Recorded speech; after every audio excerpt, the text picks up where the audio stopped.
John Davison Rockefeller, was born in 1839 in Richford, New York, not into wealth, not into stability, but into uncertainty. His father, William Rockefeller, was a traveling salesman who called himself a botanic physician. In reality, he sold miracle tonics, herbal cures, and whatever story would close a deal. He was charismatic. He was persuasive. He was unpredictable. He was also frequently gone. For young John, money was never steady. Income appeared and disappeared. The family moved often. There was no consistent financial ground beneath their feet. His mother was the opposite, deeply religious, disciplined, frugal. She stretched every dollar and insisted on order inside a household that could easily have dissolved into chaos. Between a risk-taking father and a controlled, devout mother, Rockefeller absorbed two lessons. Money can vanish, and discipline is survival. As a boy, he did something unusual. He kept ledgers. Every cent earned, every cent spent, every loan made, every repayment received. It wasn't an assignment. No one forced him. He wanted visibility. He wanted clarity. He wanted to understand exactly where money moved. At 16, he took a job as an assistant bookkeeper in Cleveland. The work was tedious, long hours, columns of numbers, freight costs, margins, credit terms. But in those ledgers, Rockefeller saw something bigger. Real wealth was not in a single trade. It was in controlling the process behind the trade. By the late 1850s, America was expanding rapidly. Railroads were stretching west. Cities were industrializing. Capital was flowing. And then, in 1859, oil was discovered in Pennsylvania. Suddenly, everyone wanted in. Men borrowed recklessly. Wells were drilled overnight. Prices soared, then collapsed. Fortunes were made and destroyed in months. It was speculation disguised as opportunity. Most saw gold rush.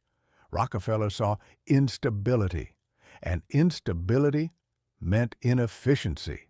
He did not rush to drill wells. He did not gamble on exploration. Instead, he moved into refining, the stage between raw extraction and final product. It was a strategic decision. Drilling was unpredictable. Refining could be systematized. He partnered with Samuel Andrews, a chemist who understood the technical side of processing crude oil. Andrews handled chemistry. Rockefeller handled structure. Early oil refining was crude, dangerous, and chaotic. Explosions were common. Quality varied wildly.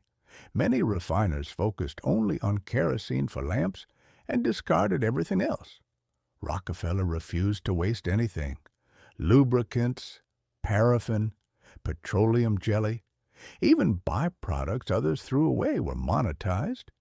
Margins were not increased by raising prices. They were increased by eliminating waste. Efficiency became obsession.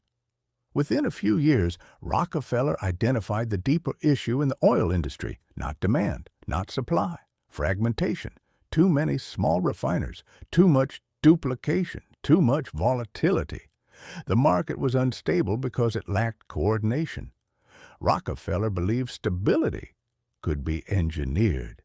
In 1870, he founded Standard Oil.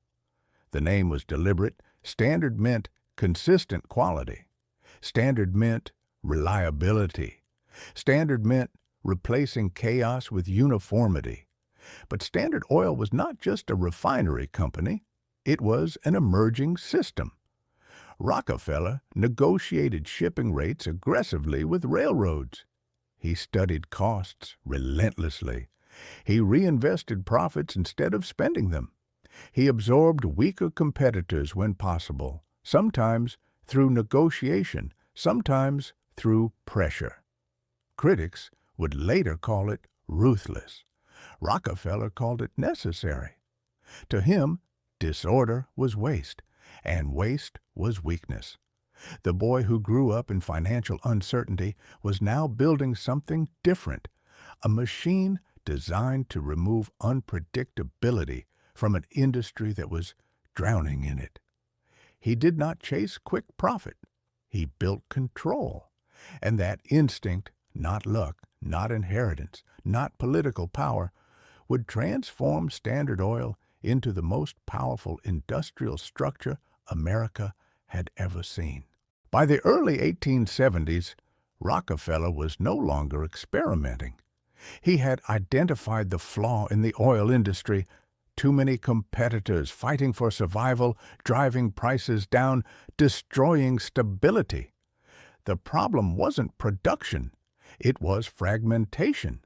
Rockefeller's solution was simple in theory and ruthless in execution: consolidate.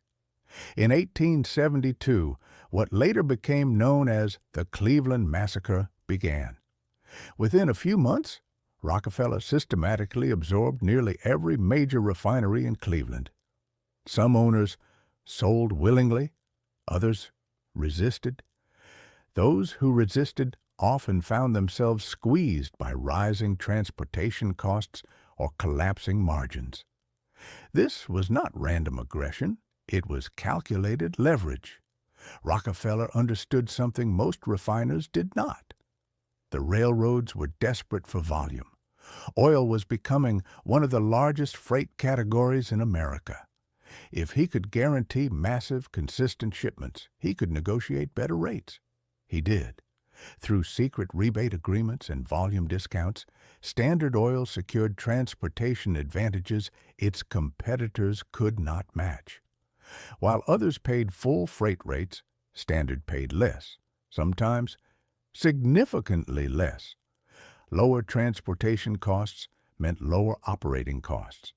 Lower costs meant the ability to lower prices without collapsing profit margins. Competitors faced a brutal choice: sell to Standard Oil or bleed slowly. Many sold. Rockefeller didn't present himself as a destroyer. He presented himself as a stabilizer. When he acquired a refinery, he often offered stock in Standard Oil. Owners who joined became shareholders in a growing empire instead of bankrupt casualties. Some later admitted that financially, it was the best decision they ever made. By the mid-1870s, Standard Oil dominated refining in Cleveland, but Rockefeller was not thinking regionally. He was thinking nationally. Horizontal integration became the strategy: acquire competing refiners across the country, bring them under centralized management, standardize operations, eliminate duplication.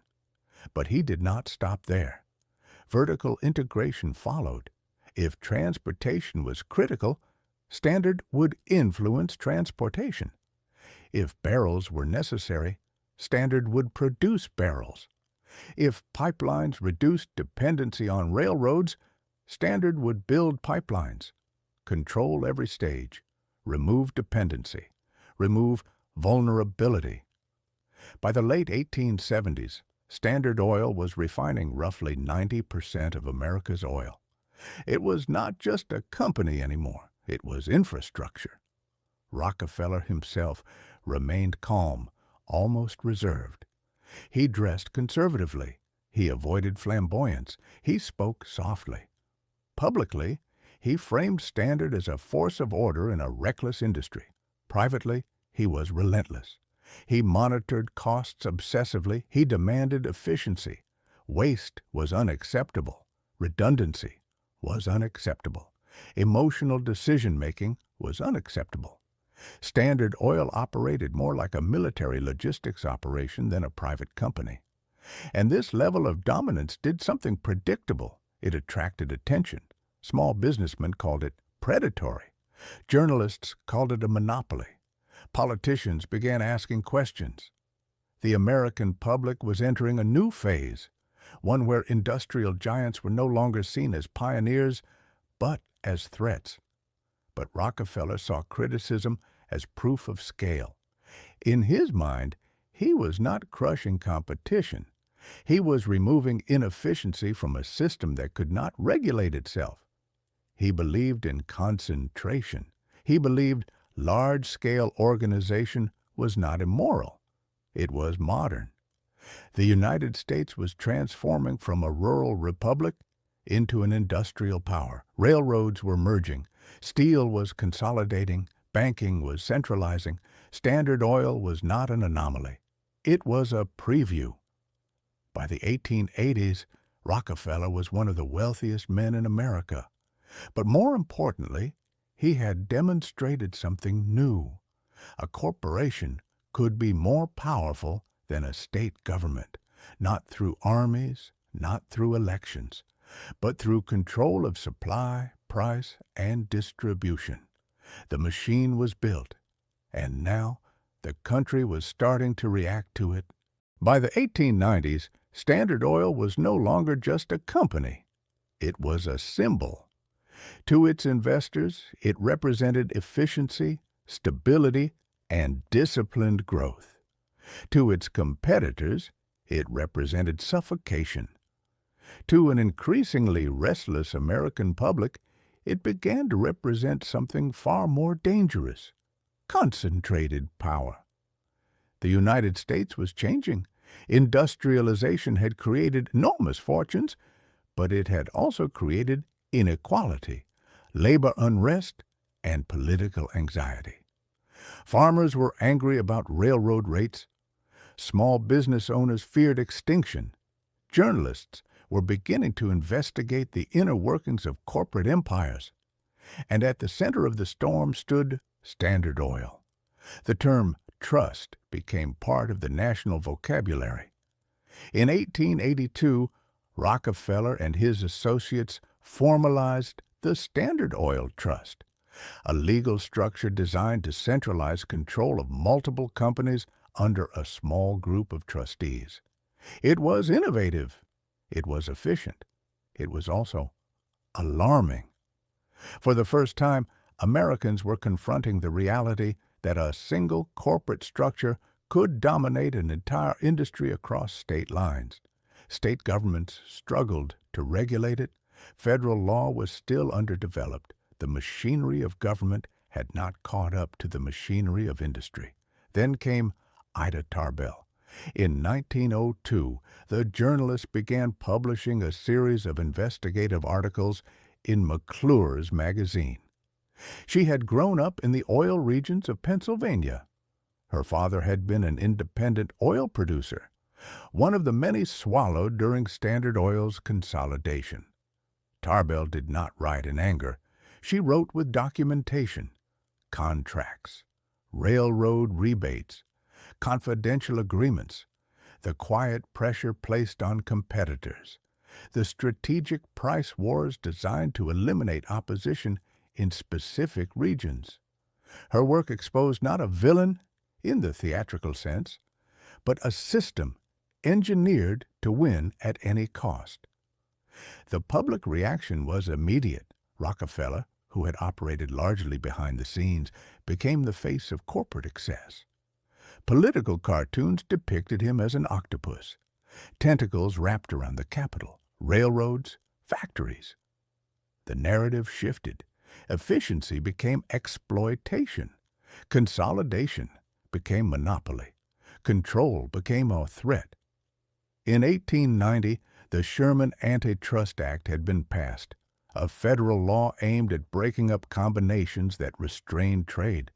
For years, it had been weakly enforced, but the climate was changing. The progressive era demanded reform.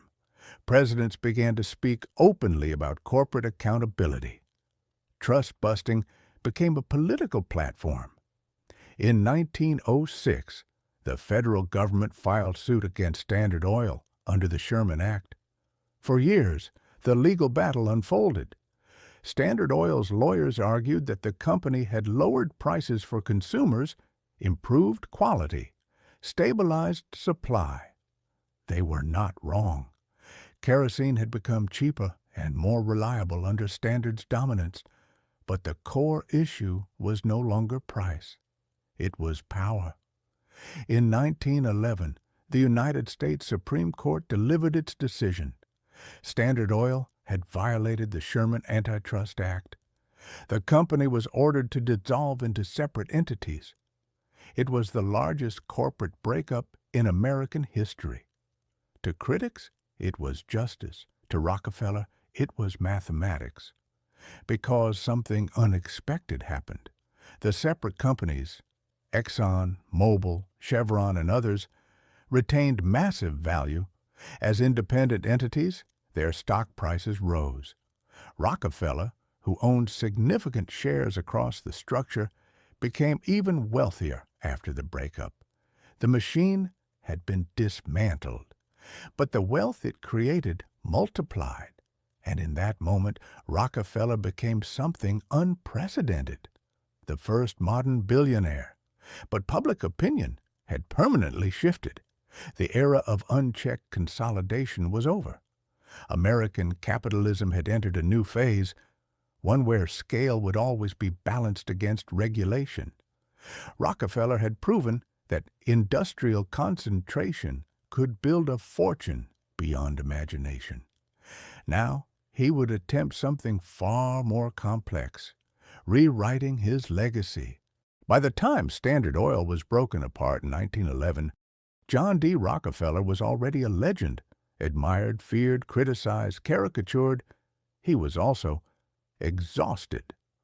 For decades, he had built, consolidated, defended, and expanded.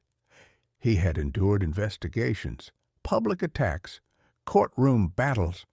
The breakup of Standard Oil was not the end of his wealth. It was the end of his era as an industrial commander. But Rockefeller did not disappear. He transformed. Long before the antitrust ruling, he had begun giving money away, quietly at first. Churches, Baptist institutions, small educational initiatives. But after his withdrawal from daily business operations, philanthropy became systematic. And like everything he did, it was structured. He did not believe in scattered charity. He believed in organized impact. In 1890, he had already helped establish what would become the University of Chicago, an institution built not as a symbolic gift, but as a long-term academic powerhouse. It would become one of the most influential universities in the world. He funded medical research at a time when American medicine lagged behind Europe. The Rockefeller Institute for Medical Research, now Rockefeller University, became a center for scientific advancement. Public health initiatives targeted diseases like hookworm in the American South. Not glamorous causes, but systemic ones. This was not generosity for applause. It was investment in infrastructure. In 1913, the Rockefeller Foundation was formally established. Its mission was global. Education, medicine, public health, scientific advancement. It operated with the same logic that had built Standard Oil: centralization, oversight, measurable outcomes. Critics claimed he was trying to buy redemption. Supporters argued he was redefining capitalism. Rockefeller himself framed it differently. He believed wealth carried responsibility. He believed that large-scale fortune required large-scale return. But reputation is slower to change than institutions. The image of Rockefeller as the monopolist never fully disappeared. Political cartoons had already etched themselves into public memory. The word robber baron became part of American historical vocabulary. Yet the paradox remains. The same man who engineered one of the most aggressive consolidations in American history also funded universities, medical breakthroughs, and global health systems that outlived him. Was it contradiction or evolution? By the time of his death in 1937, Rockefeller had given away over $500 million, an astronomical sum for the era.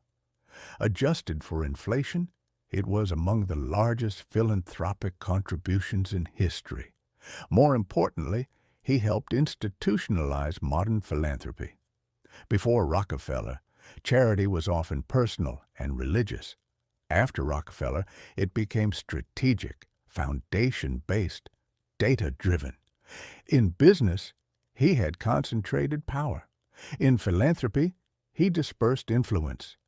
And in doing so, he shaped something beyond oil.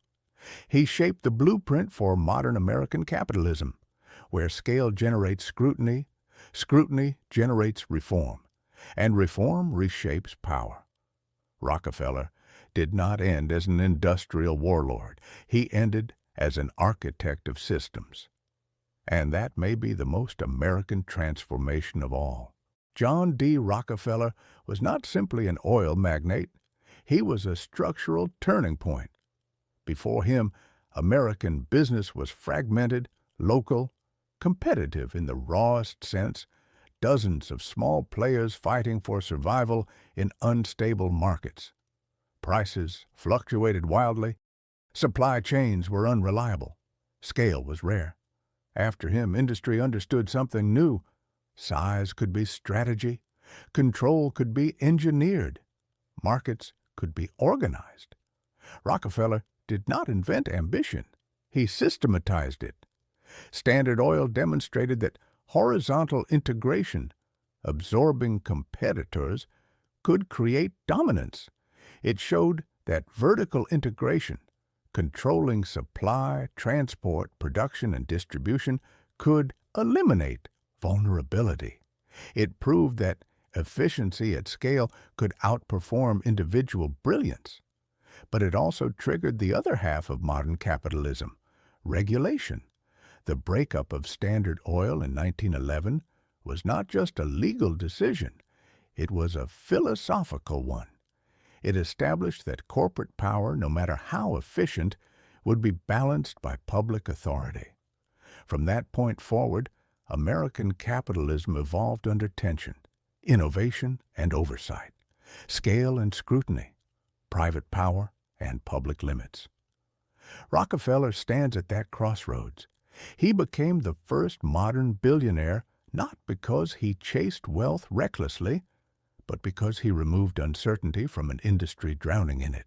He built systems that outlived individual transactions.